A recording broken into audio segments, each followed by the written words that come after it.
So one of the questions that I get asked most often, and one of the areas that we cover really a lot on the workshops that I lead, is post-processing. Now, post-processing is a really important part of photography, and it goes a long way to defining the look of your images and the overall mood of your photography. Now, I use quite a lot of different software for my post-processing. I use Lightroom, I use Photoshop, and I use Capture One. But because Lightroom is far and away the most popular software that I encounter in workshops, what I'm going to do in this video is just focus on techniques for Lightroom. Now, a lot of the techniques that I use in this video, you can also copy them and do them in Capture One. And if you're interested in Capture One, you can check out the other video that I made on that I'll link up there. But right now, I'm just going to focus on how I edit my photos in Lightroom. Now, before we start any processing, we should always have a relatively clear idea of what direction we want to take the processing in. It's rarely a good idea to just start pushing sliders left and right to see what looks good, because that's almost never going to give you anything worthwhile. What we should be doing is looking at the mood of the photograph, the mood of the capture, and looking at ways in which we can enhance that. Now, one of my philosophies for photography is that we're not actually photographing the landscape, we're photographing the way the landscape makes us feel. And this should always inform the decisions that we make when we sit down to do the processing. So if you have an image that was shot in the blue hour or it's quite cloudy, then what you're really going to try to do is to enhance that dark mood. But if you have an image that's shot in the golden hour, then you're going to have a very different take. You're going to be looking at the ways in which you can enhance the direct light and bringing out the colors and the textures of the image. And we should always be working with the prevailing mood of the image rather than trying to work against it. Now, this is the image that I'm going to edit, and the first thing that you can see straight away is that it is underexposed, and there's a reason for that. It's not because I'm completely rubbish, it's because I was shooting a scene off in another direction with the camera settings in manual. When I turned around to grab this shot, I could see through the histogram that I was getting all of the data. You can see here the histogram. But I think it gives good practice anyway to actually have a look at how we can pull an image that is underexposed, and that we can, it's still, even though if you looked at the back of the camera, it might look as though it's lost, there's still plenty that we can do with it. Now, before we get on to the editing, I just want to go over the main principles for editing, and about 90% of what I do is basically applying contrast to different parts of the scene, because what we were going to be trying to do is to accentuate the interesting parts of the image and move the eye away from the less interesting parts of the image. We're going to kind of try to shape or to sculpt the light and to bring people's attention to the parts of the image that we think are the most important. And we'll do that by applying contrast. And by contrast, I mean darkening some parts of the image and brightening other parts of the image, because that's what contrast is. It's the relation of dark parts to the light parts. And Lightroom gives us all of these tools over here to apply contrast. There's the main contrast slider here, which I'll get to in a little while, but then we've got all of the tools below it: highlights, shadows, whites, blacks, which we can see here on the histogram. There you've got the blacks, then the shadows, these are the midtones, then we have the highlights, and then we have the whites. But there's also the tone curve, which I'll speak about later, and even tools like the presence tools, clarity and dehaze, all apply or remove contrast, but they just do it in different ways at a pixel level, brightening one pixel and darkening another. Now, what I always avoid doing is using the contrast slider here, because it is unsubtle. It's like hitting the image with a hammer. If we slide here, what it's going to do is increase the contrast globally across the whole image because it's underexposed. If we just increase the exposure a little bit, you can see here what it does is it pushes all of the highlights to the left, to the right side, and all of the shadows to the left side. We have nothing here in the middle of the image. If we go the other way, what it does is it pushes everything into the midtones, and you get a very washed out image, and it's global. And we should almost never be working globally. Pretty much everything that we're going to do when it comes to editing is going to be local. So first of all, we're going to be using these tools here, highlights, shadows, whites and blacks, to be able to work on specific tonal values. But I'm also going to be using these tools at the top, the different filters, the gradient filter, the radial filter, and the brush, to allow me to just target particular parts of the image, particular tonal values of the image, to make them brighter or darker. So my 3 key rules when it comes to editing images: the first one is, as I've just said, avoid global adjustments for contrast. The second point is that everything that we're going to do is going to be done in small graduations, just adding a little bit. And what we'll find is that quite often is that, like when we're making a soup or a sauce or something where you add a little bit of one spice, then you add a little bit of another. We're going to be doing the same thing. We'll be adding a little bit in one part and then taking it away and trying to get the image to balance. And the final step is to always keep looking away from the image, to look at different images. So just something to cleanse your palette, so that, because I find it's very easy when I'm editing an image to take things too far, because you get very focused on what you're doing, you keep pushing things, and you kind of forget where you've come from. So it's always important to kind of cleanse your palette, take a step back, look away, break your concentration in the image, and then have another look at it to make sure that what you're doing is not taking the image too far. Okay, so let's just reset this image. Just hit reset there, and as I said, it's underexposed. So the first thing that I'm going to do, just to give me a blank canvas to start off with, is to increase the exposure. I think we'll just put it at about a stop and a half, somewhere about 150 there. If we look at the histogram, you can see that nothing's clipping. I've pretty much got all of the data where I want it. Now, when I look at the image, the first thing that I notice is the sky is too bright, but overall, it's a good place to start. Now, I usually will always start with gradient filters, working on the sky and on the foreground to get them to a tonal value, to a level of brightness that I'm happy with. So let's have a look at the gradient filter up here. We just click on it and then we drag down where we want the filter to appear. Now, if we hit O, it will show us where it's gone green, exactly where the adjustments that we make are going to apply. So they start here at the third line, and they finish here on this line. So if we pull these lines together, we get a much harder graduation. If we separate them, then the feathering between where the adjustment stops and starts is much softer. So for me, for this image, I would like to have a relatively soft graduation. I'm just going to be working on the sky, and what I want to do is to just darken down the sky just a little bit, particularly at the top, because it's a little bit bright. So you can see the tools that we have here on the left, and I'm just going to pull down the exposure just a little bit. If I press O to remove that, so I can see what's happening. So that's getting the sky to quite a nice level. Now, what's also happening is at this top of the peak here, because that's in the part where the adjustment is having an effect, is also darkening down as though I was using a regular filter in the field. Now, I don't want to darken that part of the peak, so what I can do is go down here to the range mask and go down to luminance. Now, this is going to give me a form of a luminosity mask. What it will allow me to do is to target particular tonal values within this filter. So if we just hit O again, what I would like to do is to have my adjustment just take effect on the brighter parts within this and not the darker parts where the peak is. So I can use this slider here to remove the effect from underneath the filter. Now, if I press Alt, and then as I left click, what you can see here is it gives me a black and white gradient. So I can see exactly where it's white.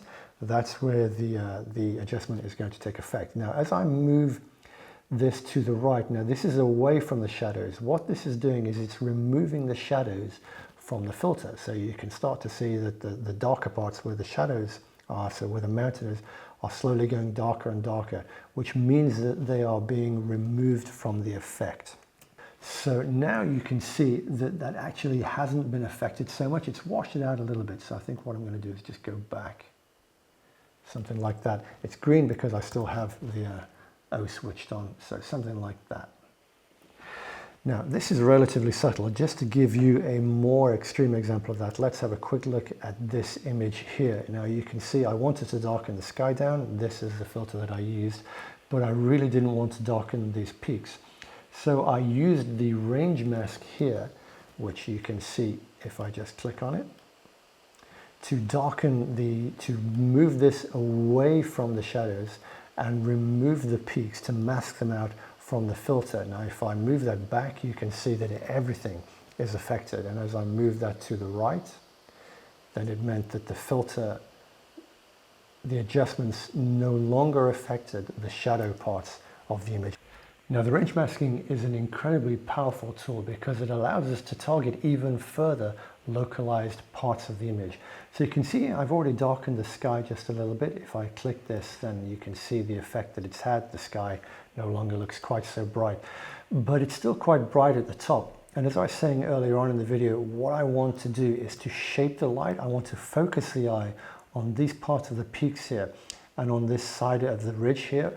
What you find is that our eye is attracted to brighter parts of the image. So when the sky is so bright, what that's going to do is it's going to pull the eye to the top of the image. So I'm going to create another gradient filter there. This one has actually got an effect already applied. And just to darken down just the top of the image, I'm not going to pull this down quite so much, and we'll just lower the exposure there. Just so the top of the image, the top of the sky isn't quite so bright. That's too much. Just something like that. And I think what I'm also going to do is just to increase the color temperature there just a tiny little bit. Everything in small graduations, as we said, just to bring out this orange here. And maybe just a little bit of clarity to separate, to give more definition to these clouds.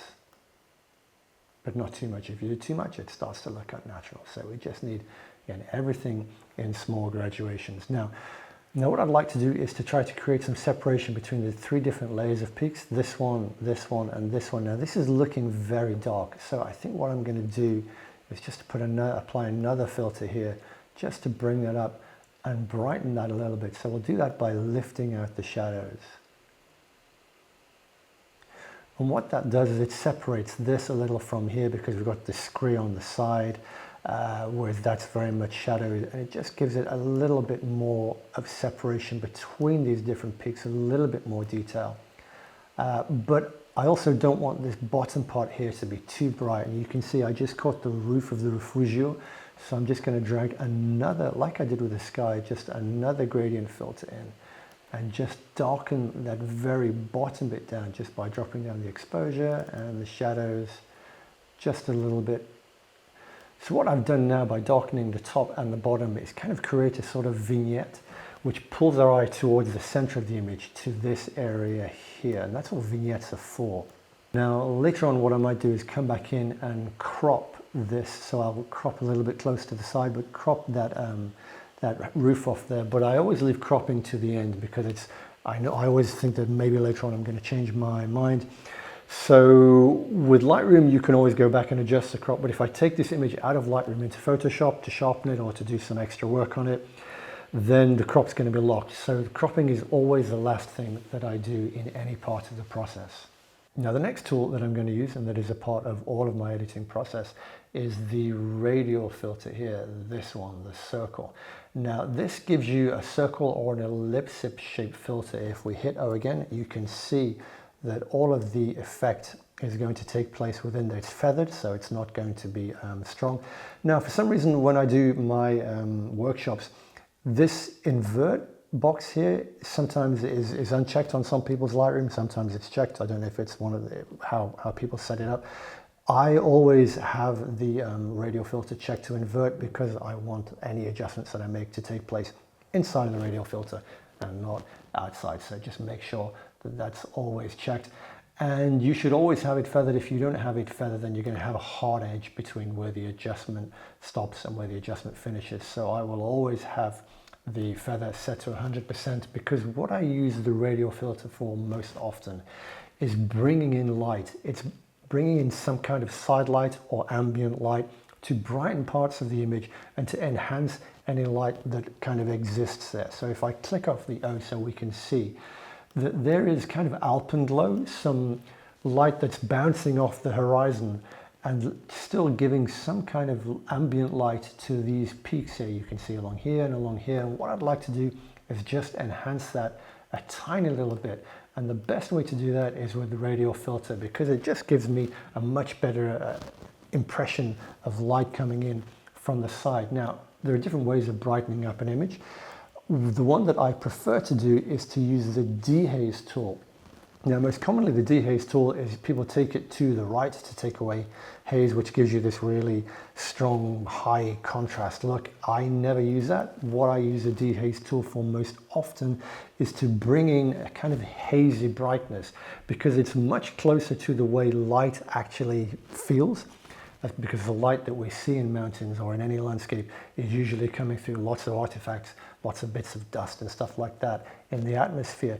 So it often has a kind of hazy feel. So the Dehaze tool will give you a much more natural light effect than just increasing the exposure or brightening the shadows will do. Now, you only need to do a tiny bit, everything in small graduations. So I've just taken that down by -16. And because I'm trying to give the idea of light, what I'm going to do is also push up the temperature just a little bit, because the light had a warmer color temperature. It wasn't a neutral color temperature. It was bouncing off a very warm sky. So I'm just going to introduce a little bit of color temperature there, just so the light that's hitting these peaks has just a little bit of warmth. So if we turn it off, turn it on again, you can see the effect there. Now, this is very subtle, but it's a tool that I use a lot. So just to give you an idea of the power of it, I'm just going to go and have a look at this image here, which obviously has very strong light, and you can see the light was coming down the side of this peak. And I used the radial filters here just to really emphasize the light there. So you can see that again, I use the Dehaze tool. If we reset that, if we go back to 0, you can see what I did just by sliding the Dehaze tool. Kind of increase the feel of the light coming down between those mountains, and increases the separation there. The same thing, I use the same tool here. Now, you can, when I applied this, what I really didn't want to have was to brighten up the back of this peak. What I wanted to do here was just to have a little bit of light to enhance the light that was hitting this mountain here and separate this mountain from the mountain behind it.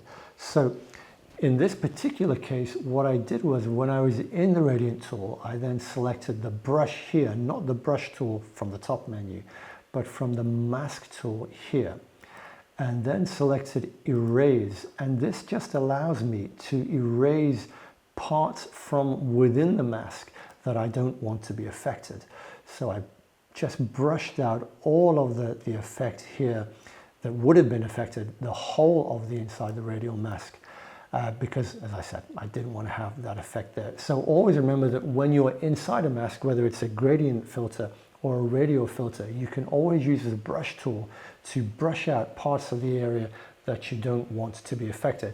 In the same way that you can use the range masks down here. But for something like this, where the tonal values are relatively similar, using the luminance mask is actually quite hard to get a separation. So I did it manually and just brushed it out. Okay, let's go back to this image.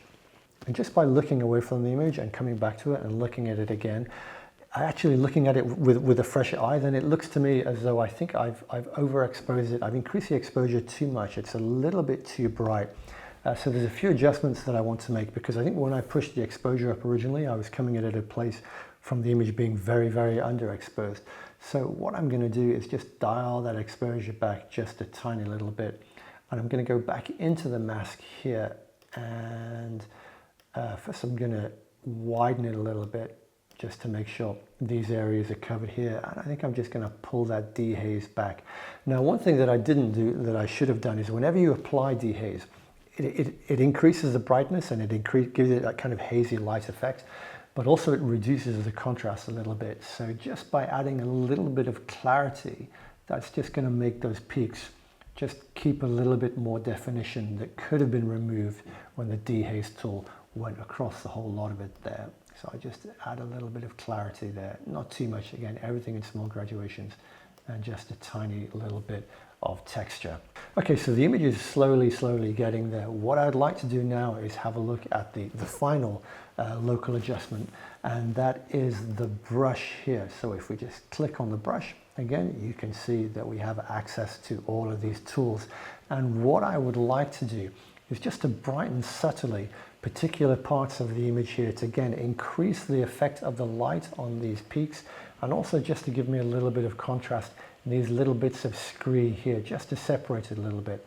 And you can see also here that there's a little bit of cloud. So I'm going to be using different brush strokes to bring out different parts of the image. So I'll start first on this cloud. Again, if I brush it, I can't really see the effect. So if I hit O, that's going to allow me to be able to see what I'm working on. And if you keep here the auto mask checked, what that's going to do is do a good job of making sure that my brush strokes don't go over this peak here. So just want to brush on that little cloud press O, and then increase the exposure of that cloud just a little bit. Something like that. Actually, it's more than a little bit, it's about a stop, but just gives the cloud a little bit of whiteness. Now I'm going to apply another brush stroke. I'm going to start working on these bits of scree here. Again, I'm going to hit O so I can see where my line is. Now, apologies for the fact that the computer is a little bit laggy. It's a very old computer. It will be replaced next week, so this is the last video I'm ever going to be making with this computer. You can hear the fans are whirring up in the background because I'm doing a full screen recording and I've got Lightroom open. And the computer's really kind of protesting. So yeah, this is the last time I'll ever be using this laptop as of next week, and the next video, then hopefully no more loud whirring fans. Okay. So that's kind of covered that scree. I just want to click O to turn that off. And again, I'm just going to push up the exposure here just to brighten those. Now, if I do it too much, it's going to look obviously ridiculous. So we're going to do a lot less than that, but just enough so we can see a little bit of separation. What that's doing is giving these peaks a lot more depth, giving it a much more three-dimensional feel. Because that's always something that I wanted to try to do here with the different steps. We've got the foreground, we have this peak here, and then the peak at the back. And by giving it these separations, by brightening and darkening parts, what it does is it gives it a lot more of a 3D effect, gives it a lot more depth. If we turn off the brush and then turn it on again, you can see exactly what that's done. Okay, so the image is looking pretty much finished now. One of the things looking at it that I'm not quite happy about is the top of the sky here. It's starting to look a little bit washed out. So I think what I'm going to do is go back to that filter that I put in the top of the sky and just reduce that just a little bit. I think it was just, yeah, that's much better. I'd way overdone that vignette. Also, let's just put it at a bit of an angle. And again, put some warmth in there, a little bit of color. And yeah, that looks much better than it did before. So for me now, the image is pretty much finished. And you'll see that I actually haven't touched at all any of the HSL, the hue, saturation, or luminance sliders. I do use them occasionally on images. I don't think it's really necessary here. What I most often find that I'm doing is I'll get the slider here and I'll select a particular color. So let's say this kind of orangey pink in the sky, and if I want to increase or decrease the saturation in that, you can just drop it on and then move your mouse up to increase saturation or down to decrease the saturation. I don't think it's really needed in this image. I'm quite happy with the color balance.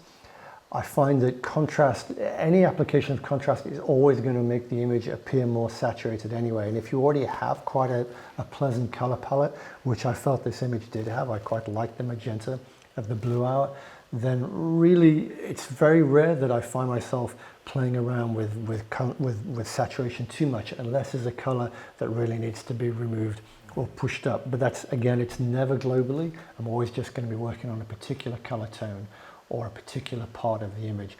But here, this doesn't actually need anything else. I think in terms of color, I'm quite happy with the way that it is.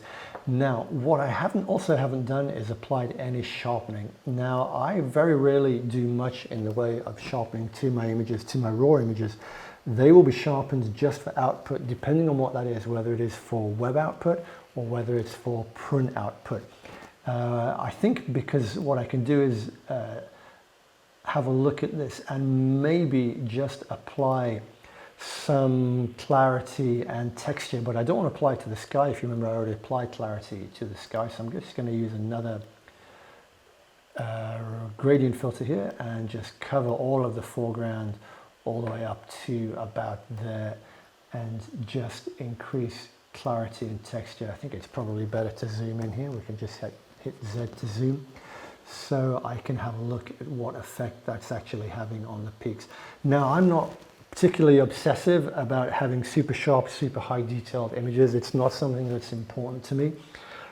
So I don't really worry too much about it. If we go down here, you can see, I'll look at that afterwards. I can't look at it while I'm in a tool. But that to me is probably as much texture or clarity that I need. More than that, for me, it starts to look over sharpened a little bit too much, as you can see there, and I really don't like that look. I prefer to apply the sharpening just to the final output image. So it's just click done. And we can go here, if we look at detail, you can see this is my default sharpening that's applied to every image. Detail radius 1, amount 40, and detail 25. And that is applied to pretty much every image that I import. And with the exception of just the little bit of clarity and texture that I've added, that's all I'm going to do to the image. Now, just before we finish, we can just hit Y, which will give us the before and after view with the before on the left and the after on the right. So I can see exactly what I've done with the image, where I've taken it, or we can hit F to give us a full screen view. And looking at that, I realized that one thing that I've forgotten to do is just have a look at the tone curve. Now, the tone curve is here. It's a different way of applying contrast. You can see that the histogram behind the tone curve matches the histogram of the image.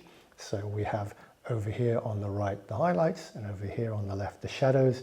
And by pushing up, we brighten the image. By pulling down, we darken the image, and we can brighten the highlights, darken the shadows, which is a very typical thing to do with a tone curve, just to give more contrast.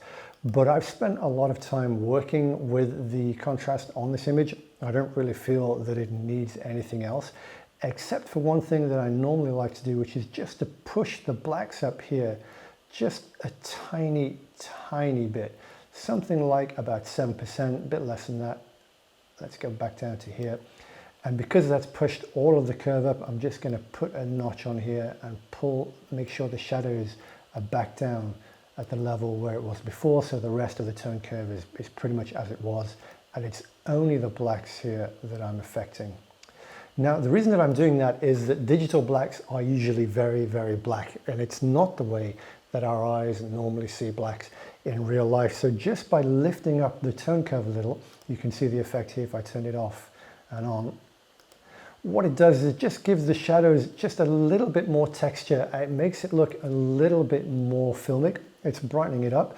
But so I'll just pull the shadows down just to counterbalance the overall brightening in the shadows, and just, as I say, lift the blacks here to give it that little bit of texture down here in the shadows. So just have a quick recap of everything that we've done. Pretty much everything that I did to this image was local. If we look at the sliders over here, you can see that the only thing that I really touched was the exposure to bring up the whole exposure of the image.